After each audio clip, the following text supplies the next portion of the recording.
Hey, good afternoon, everybody, and welcome to What You Gotta Say. Now, you know what's been going on in Texas, and I'd be remiss without saying this. Uh, December 15th was my first day in radio. I got my start in radio December 15th, 2012, at this real crappy radio station. No, I mean, by today's standard, it's a crappy radio station. Back then, I was in the big time. But I changed because this was a talk radio format, and I changed my actual program. And what I wanted to talk about is an introduction to me and everything. But what I ended up talking about was the events that happened December 14th, 2012. That was the shooting at Sandy Hook School. The Sandy Hook massacre. I mean, it was famous, and I had a 2 hour block of people, and the phones just continued to ring. All I started my show with was, have you ever wanted to hug your kids more now than you ever did in your life? And the phones just rang like crazy. I mean, continuously. Everybody was on it. Everybody on that show talked about, how upset they were. Everybody expressed how sad they were, how sick the action was, and how they were so enraged that their schools are soft targets for, domestic terrorists. Thinking back, we're talking about right now, almost, 10 years. Thinking back, no, more than 10 years. Everybody was upset and wanted somebody to do something about it, right? Barack Hussein Obama decided that he was going to take on everybody and do something fundamentally decent for the world. He put together a bill that came straight down the middle. It wasn't about taking guns. It wasn't about restricting access to guns. It wasn't about taking certain guns off the street. It was simply a background check, giving information, a deep dive into the mental stability of the person buying the gun, and a 3-day wait. That's all he asked for, right? Republicans shot it down. Everybody wanted people to do something. Republicans shot it down. Okay, so let's look at it. We've had, since then, very few attempts at getting the background checks put back on the dockets to go through Congress, right? Now, through that time period, since Sandy Hook, we've had 272 school shootings. 272 school shootings. We've had 205 deaths in the schools. And this year alone, we've had 27. The incident yesterday made 27 school shootings. And this year alone, last year, we had more shootings near our public schools involving children than we've got days in the year. In fact, 2021, we had 693 shootings. 2019, we had 417 shootings. When is it going to be enough? Now the total is, right now, 19 children dead, 2 teachers killed. And this coward went after second, third, and fourth graders. Another 18-year-old with a gun does the same thing that the shooter did in the Marcus Hook, where the shooter killed his mother. This guy was living with his grandmother, so he tried to kill her and then drove off to the school. When is it going to be enough? And how come we can't get anything done or get anything passed? This is why we can't get gun laws passed. Run the clip.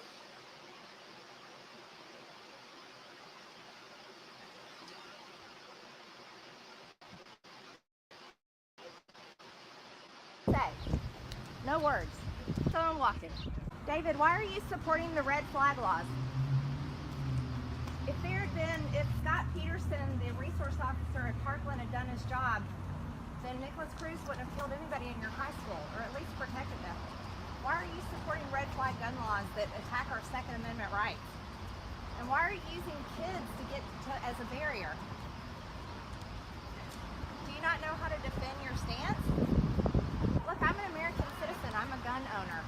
I have a concealed carry permit. I carry a gun for protection for myself, and you are using your lobby and the money behind it and the kids to try to take away my Second Amendment rights. You don't have anything to say for yourself? You can't defend your stance?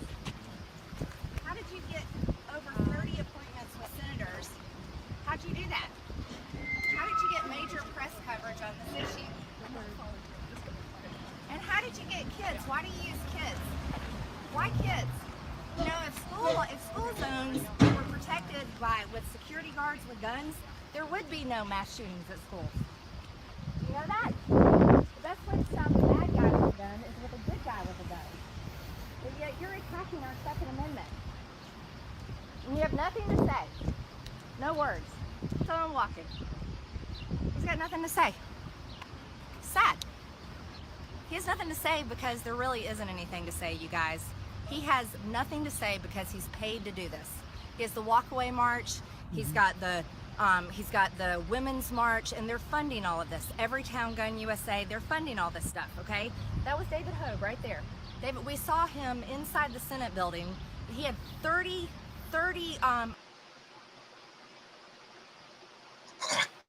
Let's stop it right there.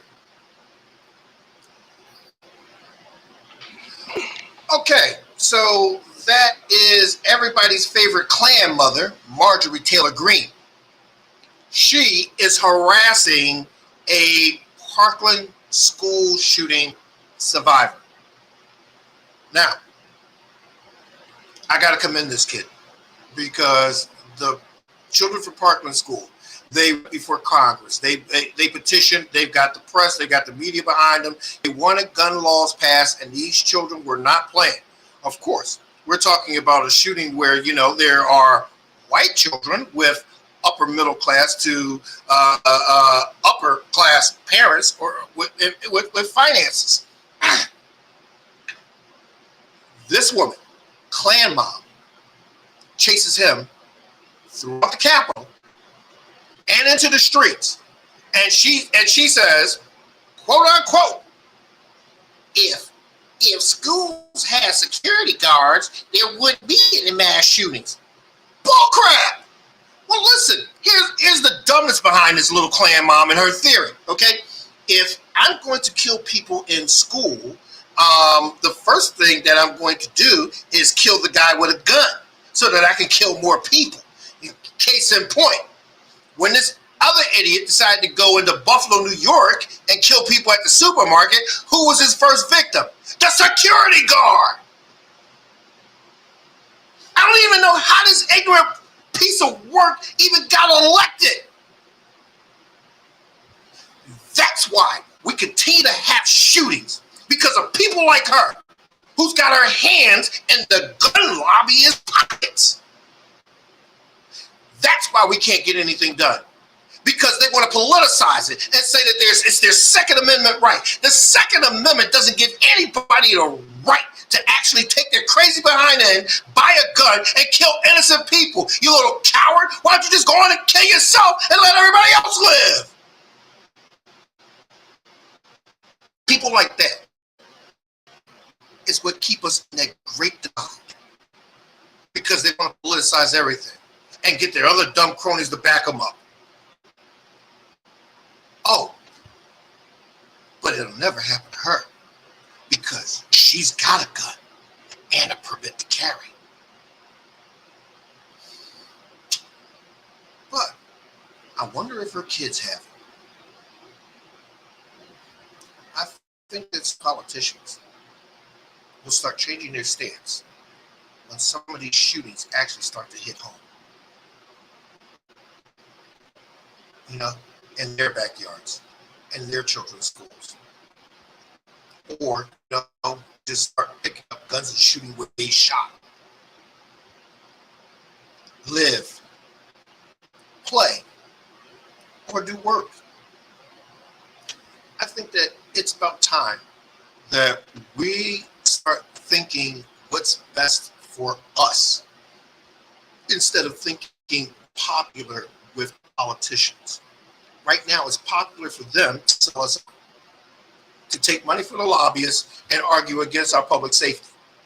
Right now, what's popular for them is to tell you the big lie and tell you that it's true. Right now, what's popular for them is to stay in office. I think we ought to start doing things like, rallying, campaigning, and donating, for anybody who wants to take out people like Marjorie Taylor Greene, Mitch McConnell, Lindsey Graham, all of those people who are just consistently in the way of the progress of real Americans. I don't think any American wants to sit there and argue about having a gun or somebody taking their gun when people have guns and are killing innocent people. In fact, survey proved that 86% of Americans approve on background checks or anything that can make life a little safer. That's what real Americans do. This other bull crap is that we listen to these loudmouth idiots, these little Klan ralliers, get my gun to prove I'm right, supremacists who are doing nothing but being exploited by the gun manufacturers. Anybody tell me, how is an AR-15 approved for hunting? Anybody who hunts knows that rapid successions of inserting of bullets into any type of animal that you're hunting destroys the meat. And the main principle of hunting is, survival, food. We'll be right back. 2 minutes, 2 seconds. Yes, it's Black History, and we don't have Dr. Walter Mitten, but you have a very, very good substitute for him, Brian DeVoe, and we're going to dive into the history of replacement theory, which caused that other idiot in New York to go and shoot up all the black people in the supermarket. Right back. 2 minutes, 2 seconds.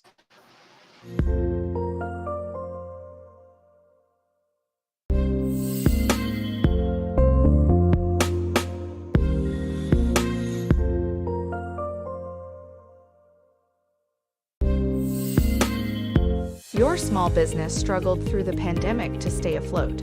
You need more exposure. Radio and printed ads are good for pet liners. Television commercials are overpriced. Social media ads start cheap, end up expenses. You need an ad team that can get you multimedia exposure. You need MyTV. MyTV will develop a commercial tailored to your business. To get your maximum sales, contact sales@theratemytv.church.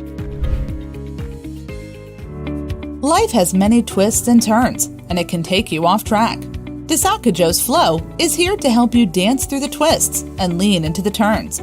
From spiritual trauma-informed life coaching, to book publishing, to record producing, to credit empowerment, to amazing travel, we are here to change your whole life. Let us help you get your life back on track.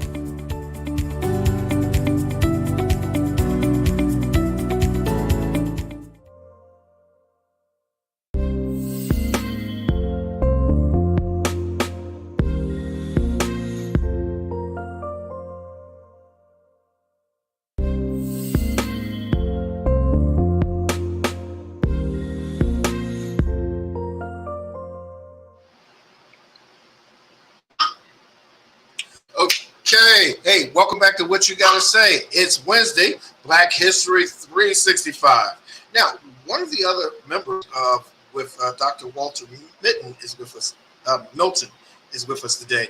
Brian DeVoe. Brian. Yes. Dr. Milton, you are a fellow former educator.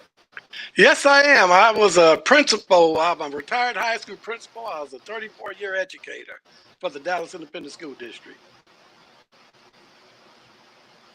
Wow. Now, Dallas is a state that really loves their guns, right? Yes, we love our guns. What do you think about What do you think about Klan Mom saying that there wouldn't be mass school shootings if schools had armed security guards? Well, that's totally irrelevant what she's trying to say. Every school that I worked at, we had a police officer in our building, a licensed commissioned police officer to carry a handgun, and those officers wouldn't dare pull their gun in certain situations when it was actually may have been warranted to protect the young people in the building because of the backlash that they would get from the higher ups. Every time you pull your weapon, you have to justify it, and let alone if you actually discharge that weapon, you had something really different on your hands. So as a 34-year educator and seeing some of the things and I worked at high need schools. I worked in schools that actually there were weapons found in my building on my campus, but we had such a great student culture that we would get a heads up on these things when they would happen to our building. They would report it, and then we would let our officers know we go into a lockdown, and we searched the building, we searched lockers until we found out where this weapon was. So this has been on more than one occasion. Wow. Okay, so we have a shooter. He's been listening to all of the white wing media expressing that the great replacement is coming soon. The exchange of power. That's not going to be a peaceful transition. This is the reckoning called people of color now taking jobs, houses, and women of the white race. Wow. Yeah, I'll tell you, it's absurd. Yeah, I can't.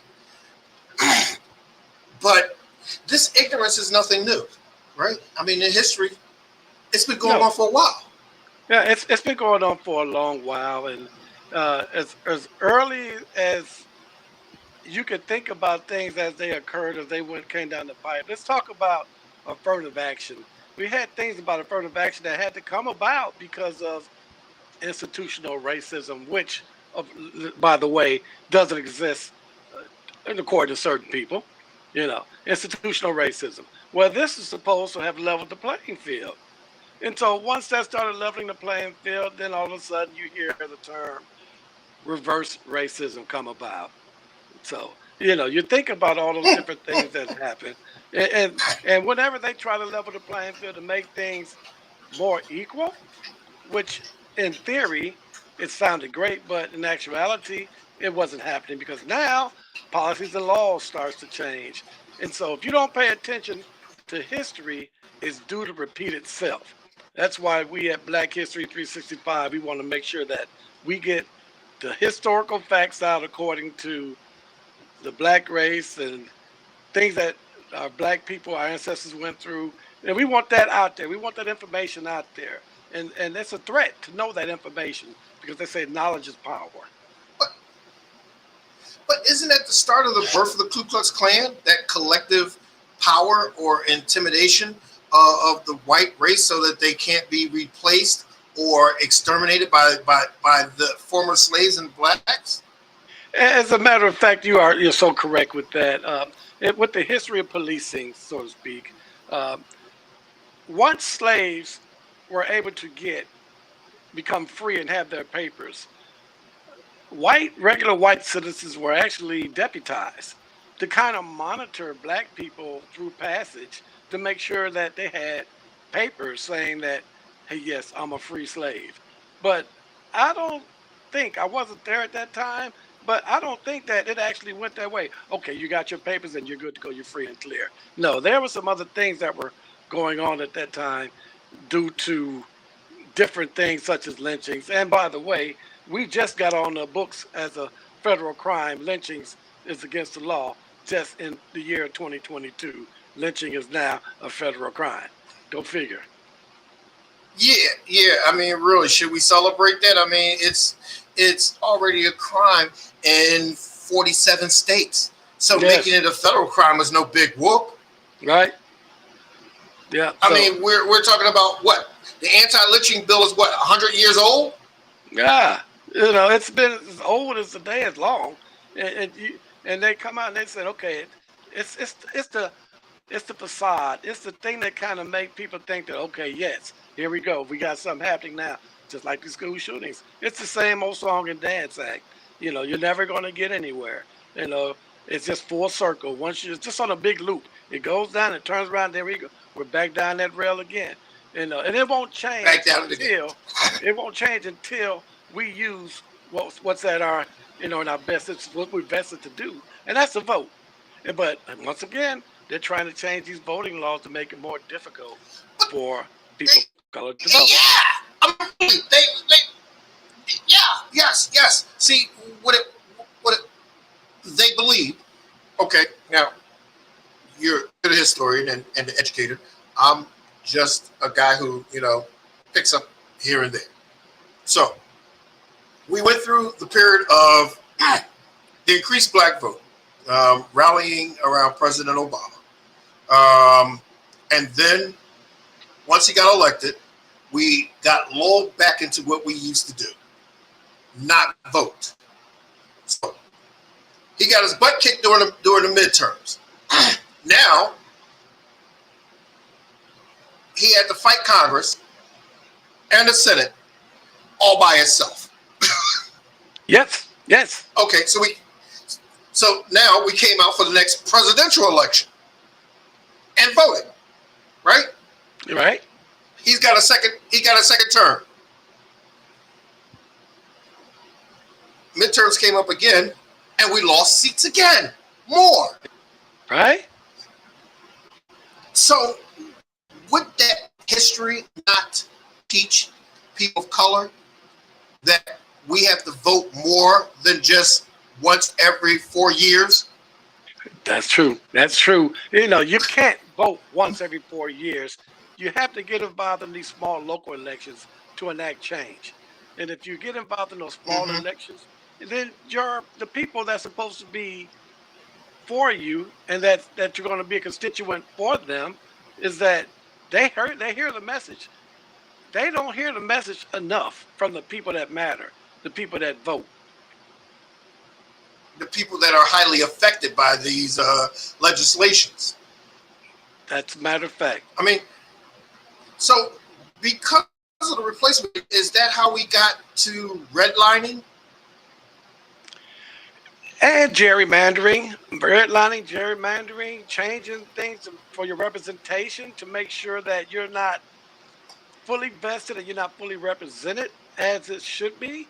And I heard something the other day. The state of Texas is getting ready to have an issue with the 2020 census because of undercounted people in black areas and underserved representative communities. The 2020 census could be flawed in a sense, and only time will tell, and fate will set this matter right. Because if their predictions are right in terms of the 2020 census, there are more black districts, meaning more black people going to Congress and more black people working in the state legislation and Senate. That's a matter of fact. Yes, it is. Yes, sir. You got it right there. I'm looking at the race in Georgia. You got Raphael Warnock. He's getting ready to have a battle with Herschel Walker on the Republican side. And so now you have two African Americans. That's going to split that vote. No.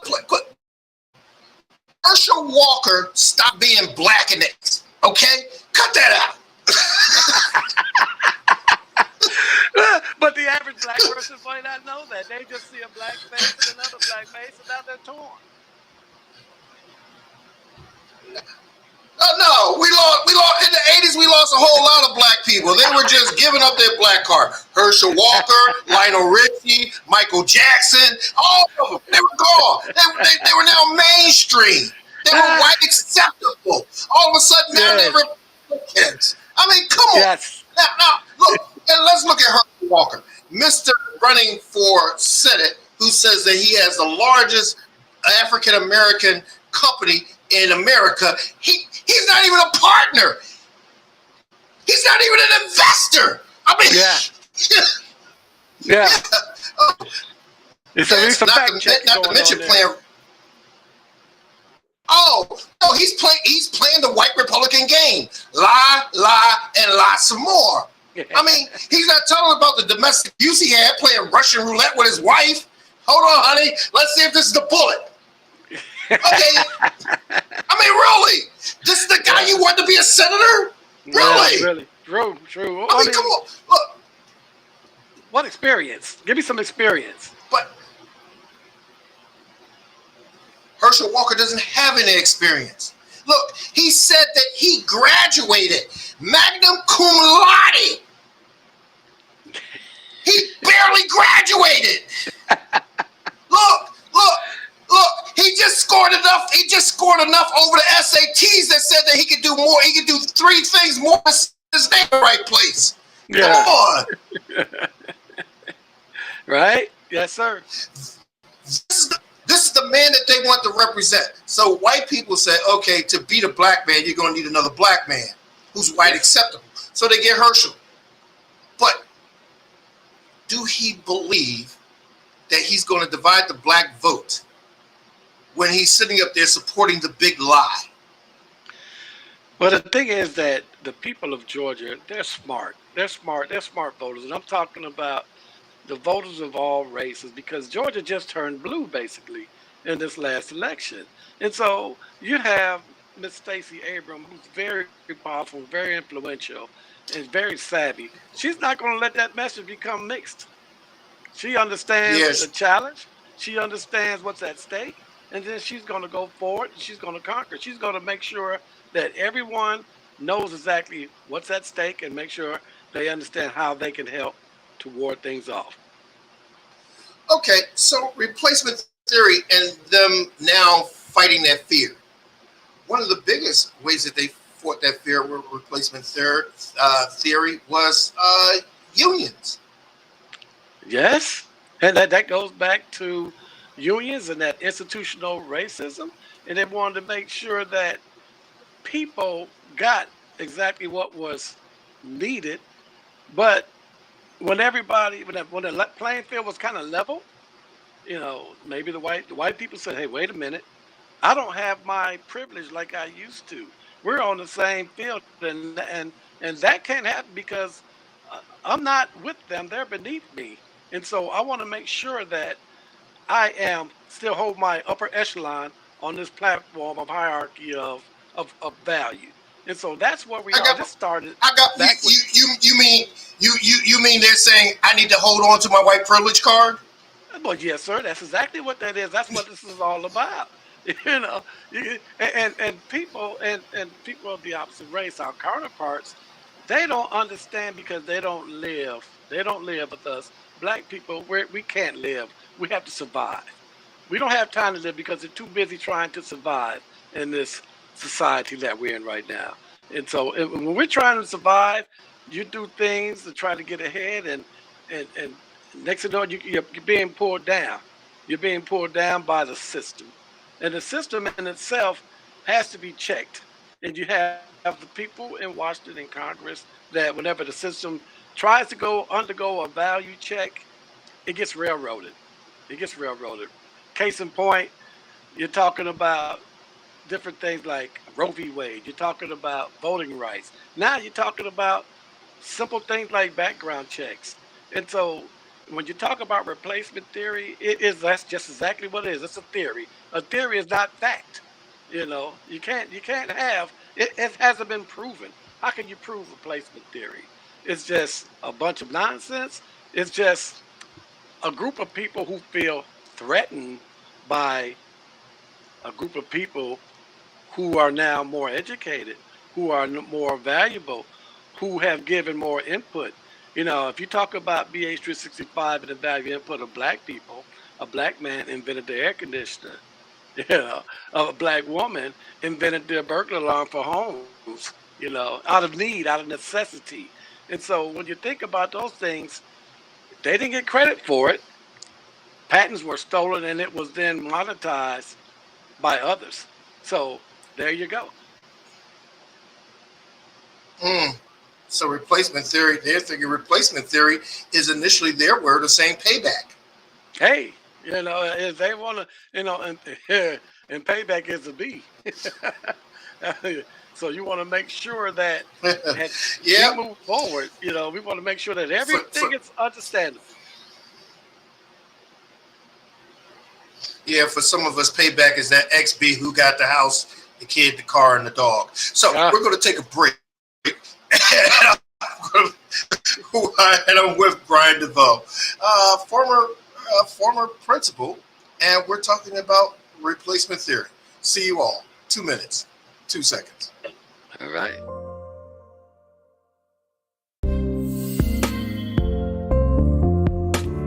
Life has many twists and turns, and it can take you off track. Disaka Joe's Flow is here to help you dance through the twists and lean into the turns. From spiritual trauma-informed life coaching, to book publishing, to record producing, to credit empowerment, to amazing travel, we are here to change your whole life. Let us help you get your life back on track.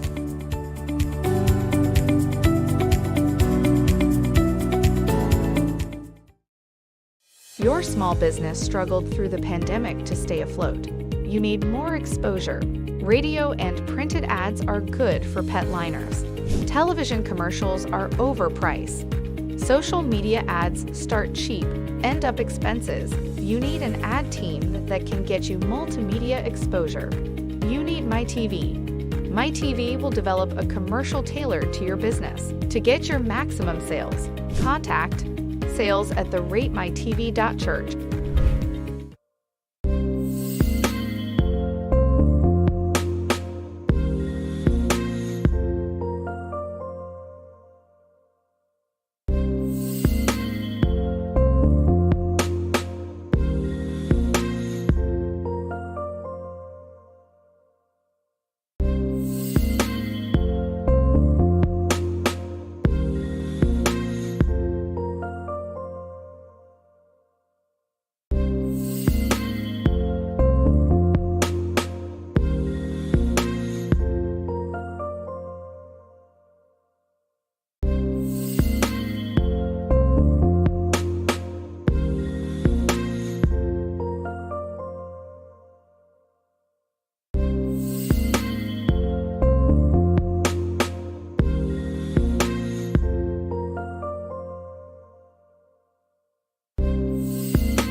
Okay, welcome back, and we're talking about replacement theory.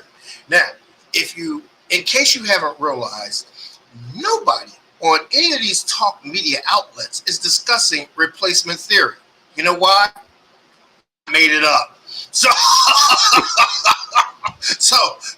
when mainstream media starts picking this up, they need to send me a check. And I'm going to cut Brian in too. Okay, Brian? Yeah, I'm looking forward to that. Yes, sir. Okay, so replacement theory. Because of replacement theory, they have now lobbied against and legislated against things like, they got redlining, they got union tied up, manipulated, and controlled. And now, as much control as they have on our politics, they want more because they're afraid of us being in charge, taking their position. Yeah, pretty much. And if you think about, okay, so I guess Yeah. Sorry, go ahead. Yeah. No. Pull your mic a little closer. Your microphone. Okay, yeah. Can you hear me? There you go. All right. Yes, sir. Yeah. You were cutting in and out. Okay. Okay, yeah. So replace. So, what is in your opinion? I mean, you're an educator. You taught in the school systems. You seem to be a man of incredible wisdom. What are they afraid of? They're afraid of losing control. They're afraid of losing high self-esteem. Bottom line, they're afraid of losing their own privilege. They don't want to lose that privilege. You, at any given moment, you can walk down the street.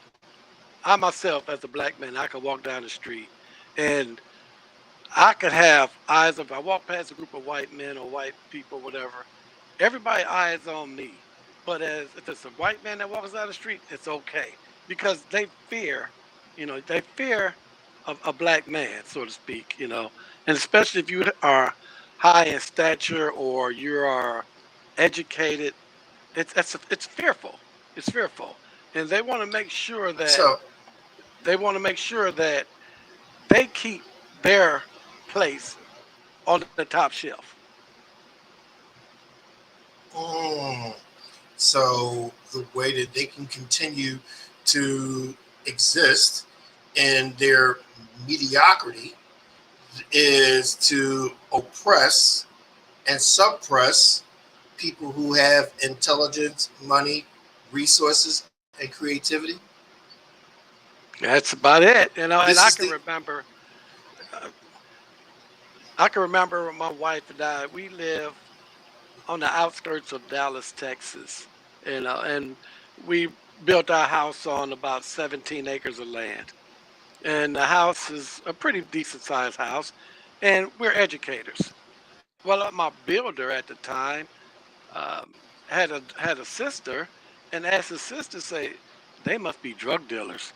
How can they afford this kind of a house right like this? I'm like, wait a minute.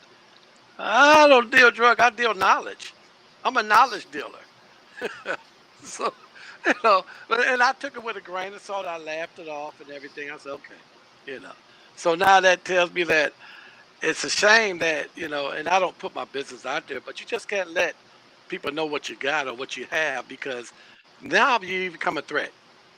You become a threat without you even knowing that you're a threat to them. And I'm not trying to replace anybody. I'm trying to be my own man, trying to raise my own family.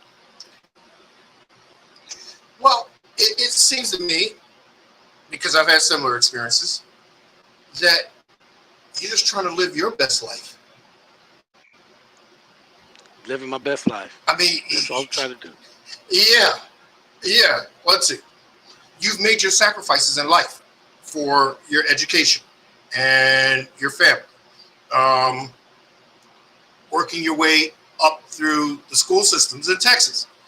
That was no easy task. I mean, no, really. It was not easy. I mean, yeah.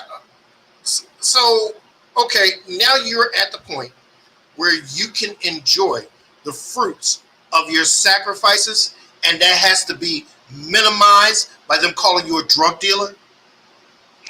Yes. But Vince, I'll tell you what, my greatest decision that I ever made was to attend college at an HBCU. I went to Wiley College in Marshall, Texas, home of the great debaters. And my advisor and professor actually became my future father-in-law. I married his daughter. And he took me under his wing, and he told me, he said, if you're going to step out in this world as an educator, you got to be 10 times as good as other people. And you got to make sure that you look the part, you act the part, and you work the part. Okay, Professor, first and foremost, on this show, we keep it real. Now, I had that same speech as a child, except for you left one thing out. You want to give them the straight dope? Straight. You got to be 10 times. Yeah, you got to be 10 times better than Hood. Go on, Professor. You got to be 10 times better than the white folks. You know, you got to be 10 times Thank better you. than them, and you got to make sure that you're there. So you got to be on top of your game. You got to be on top of your game, and You do. You have to speak right, you have to act right, and you have to write. You know, you don't get anywhere when you be without being able to write. Because I had to write many of my white teachers out of the profession when they didn't want to do right by our black children. You know, I changed the teacher. If I couldn't change the teacher, I changed the teacher. You have to change it because it's all about change. And so that's what they're scared of, is that change that's occurring. You know, you got a lot of black people who are educated now, a lot of black people who are being able to make those course changes of history, and they're scared. They're scared. See, they're scared to death. They're scared because now, because of them, we're on that 10 times ratio, which gives birth to what called black excellence. They created that black excellence. We're operating on black excellence. Now they're scared. Yeah. So, okay, all right. It just boggles my mind. The ignorance of race. Really. So, all right. So, unions. How? The replacement theory has a lot to do with redlining.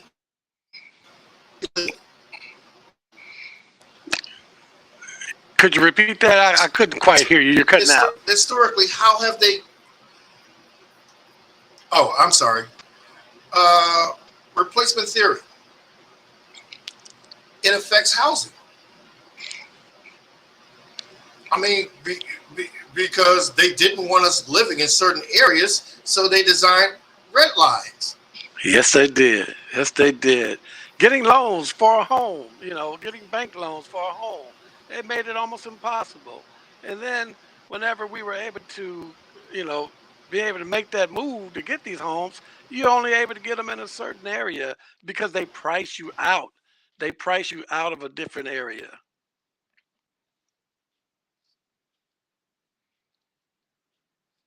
I think we lost you, Vince.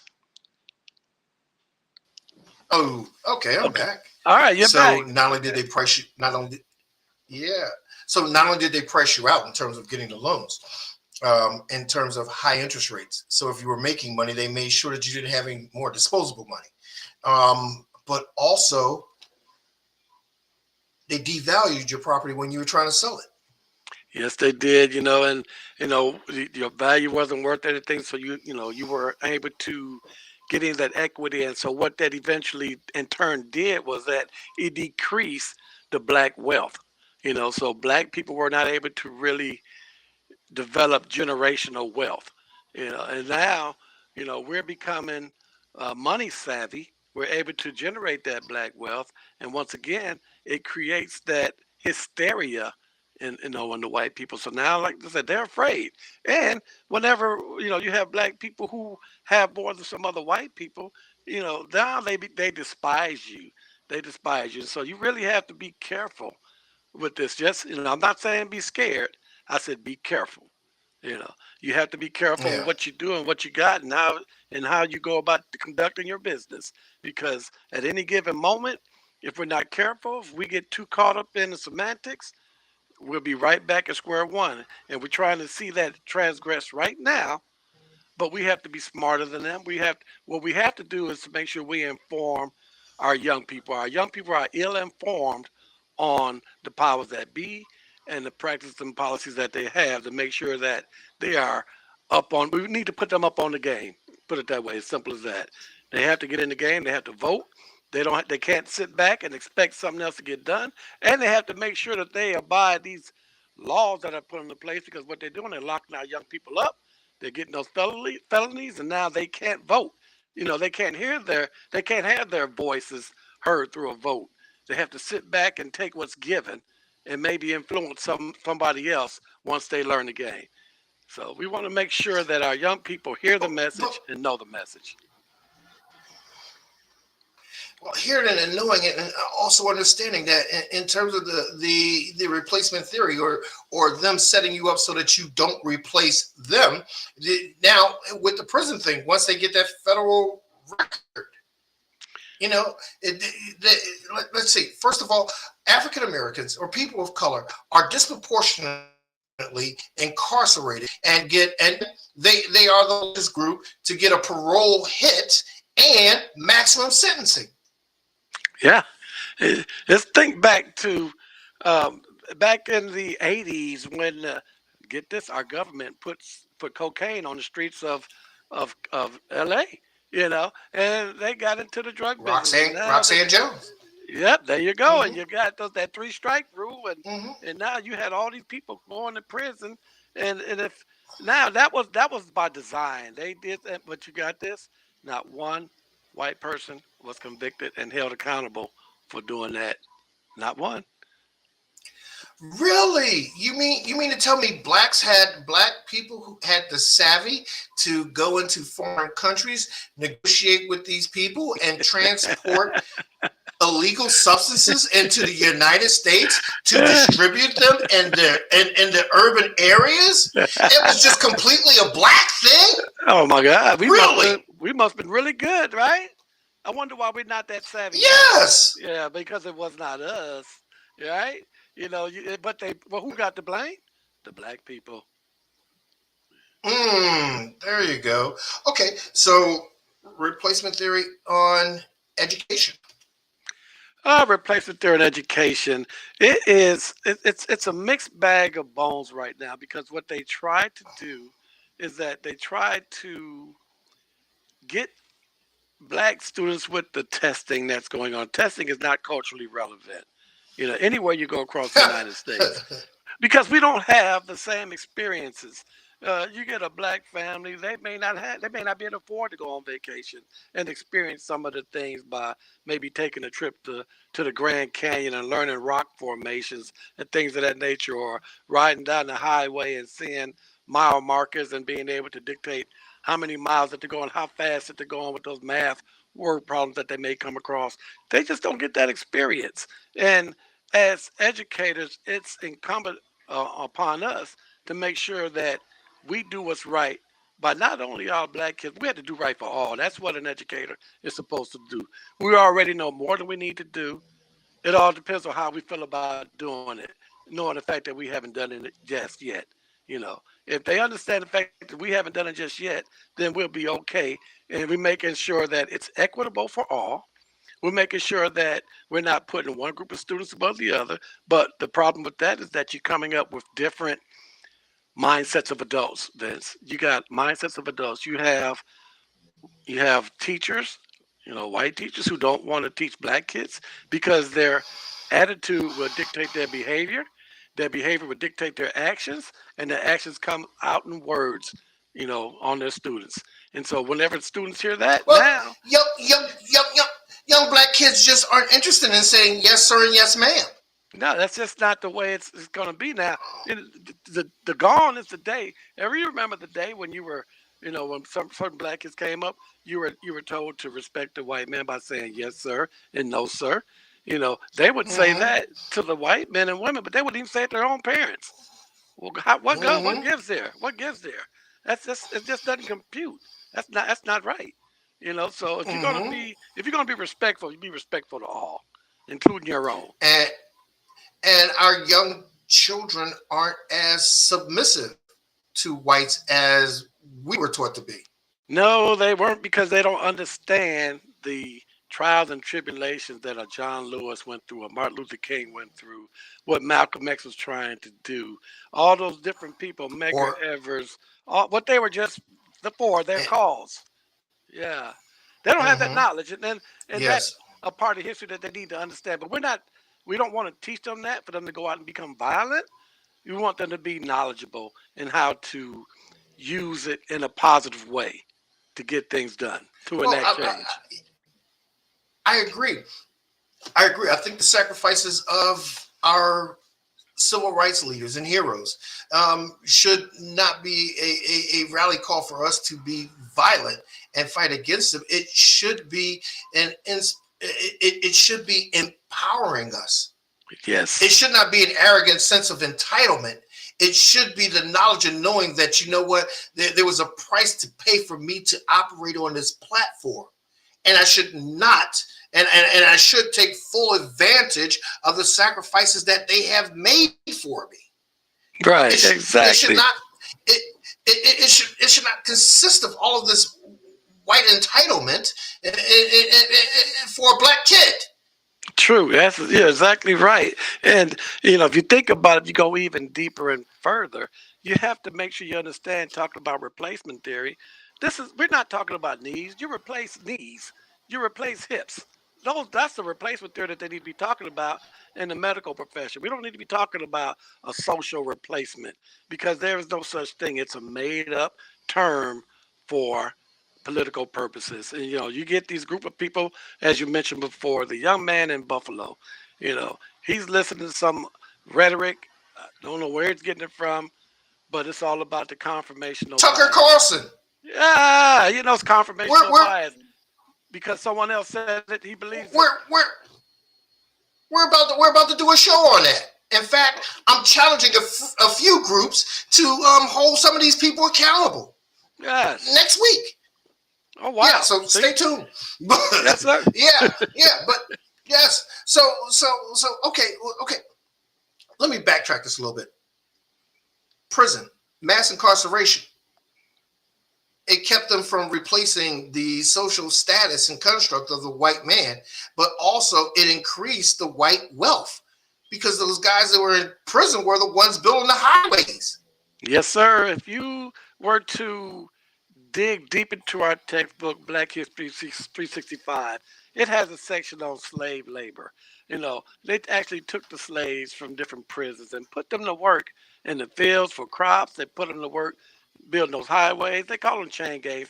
Yeah, you had some white prisons at that time as well. But for the most part, if you look at, the numbers, if you did a numbers game, you'll see that most of them there were black men out there actually doing the work. This nation was built on the backs of black people. Let's put it that way. And just say immigrants in total. The black people, they built the White House. Where all of this stuff comes down from the pipe, comes down to us from as far as laws and policies. That was done, by the black man. And so let's go ahead and give the black people, the black man, the credit where credit is due. The black man was smart, intelligent. They came over to South Carolina. Black people, they brought people over from Africa to make sure that they were able to grow these crops of rice, these different, varieties of rice. And, now they export that across the United States and beyond. So that was the brain thrust and the contribution of a black slave, hence our ancestors, the black man. So there's a lot of value that our black people put in, and that is the history that they don't, because it's a threat. They may say, what did we do? Well, a lot of stuff that you say you did was stolen from a black person, a black man or a black woman who invented something. So there you have it. We are valuable. We're a valuable commodity, and they are scared of that. But what we need to do, what they need to do, is embrace what we have to value, and that'll make us a top-notch country. Well, okay. Here's my theory.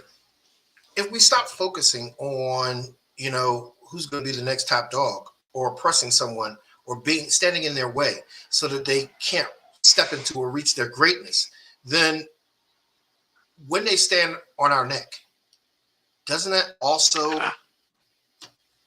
keep them in the same position over us? So they're not going anywhere. Yeah. No, they're not. If you're spending all your time and energy oppressing one person, that means that your financial gain and growth and attention that's needed, you're not getting it. You're not getting it. And what that really is like they're seizing a moment. It's a moment thing, because the aftermath is what's going to be the downfall. Okay, so the aftermath is that you're going to fall 4 times as hard as I am. Or as the cliche goes, when white America catches a cold, black America has a pneumonia. Exactly. All right. There you go. So, okay. But as an educator, do you think that the actual theory should have been, instead of assimilation, it should have been we can learn a lot from each other and understand a great deal from each other, both prosper and grow as a country? Yes, the message should be coexistence is the answer. Love is the answer. Coexistence is the solution, is the process. So if you learn to coexist and learn to value one another as human beings, the ones that God put on this earth, we all pump the same blood. We all have the same vessel. We all have 2 arms, 2 legs, 2 eyes, 1 brain, 1 heart. So we all are God's people. So once they understand that and quit putting that other rhetoric out there for us and stop all of this different beliefs and theories and all this fear, hey, we'll be a much better place and it'll be a much better society. And I'm talking across the world, not just here in the United States. So we would truly become what he said or described as the Great Society. True. Most definitely. Well, Professor DeVoe, it's been great having you on our show. Thank you, Vince. I appreciate you. Thanks for having me. Well, thank you. And for you at home, I agree with everything the professor said. Long parents told me the exact same things and drilled into me Black history and understanding and embracing it. One thing that was incredible was that, my family's first in terms of Hughes. And at one point, my mother, listen, don't hate your blackness. She says, because look at this. Without Black people, where would our country be in terms of music and entertainment and art? How could we have excelled in terms of sports and athleticism? How could our country have prospered and grow or even get a man on the moon without a Black person? She said, listen, there is nobody in the world who can sing better than Mahalia Jackson, even to the point of making a white president cry. She said, and in terms of Black being beautiful, my mother said that there is no finer man than Harry Belafonte. No, embrace and love who you are, because what you have is what God has created and given to you and blessed you with. And you should use that to bless the rest of the world. With that, stop worrying about them thinking that we're going to replace them, and start worrying about doing what we need to do to progress. As Professor DeVoe said, we need to get out of survival mode and into thriving mode, into living mode. Okay? And once we stop, looking over our shoulder for the white man who's afraid, we can progress and grow. Yes, we're going to have pushback. We always have pushback. But because they're going to push back, it doesn't stop us from pushing back harder. What your mommy tell you when you were going to school? If somebody hit you, same thing with pushback. Again, our hearts and prayers go out to the people in Texas for that horrible, senseless, and cowardice act. Just as that horrible, senseless, and cowardice act happened in Buffalo, New York. Gun violence affects everyone. It leaves us a city broken. So much trauma, so much despair, so much hopelessness. And we need to start talking to these politicians and getting some real answers and changing these gun laws, because what they're saying and what they're doing isn't working for us. And it's always landing in the laps of people of color, Black and brown. Stay tuned. Tomorrow, we'll have Dr. Gurpreet Kaur talking about stress and burnout. So, if it's God's will, I'll be back tomorrow. Thanks again to my co-host, Professor DeVoe. Thank you for having me, Vincent. Have a great evening. Thank you. Okay. God bless everyone.